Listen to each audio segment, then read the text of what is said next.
বাইলা মাছের মধ্যে আবার দুইটা চিংড়ি, আবার এটা কি একটা গাউরা, এই যে গাউরা মাছ।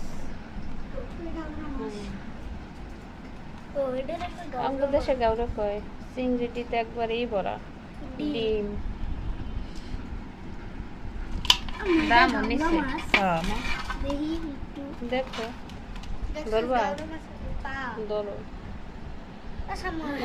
আচ্ছা আম্মু এই সব মাছের কি হয় না কি এই যে মাছ ছোট কুট ছোট মগে নাস্তা খেয়ে নি, এই যে বাইন হাত ধরে করতে নাস্তা ওই যে আম্মু এটা কি বাইন মাছ না না এটা বাইলা মাছ, ও এটা বাইম মাছ দিয়ে বড় থাকে, তুমি চিনো না বাইম মাছ?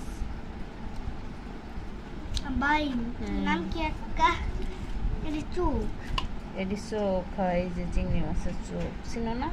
চিনি আর এই যে কাটা কাটা কাড়া কাড়া এগুলো সে এগুলো ভালো ডিমালা, এটি দেশি।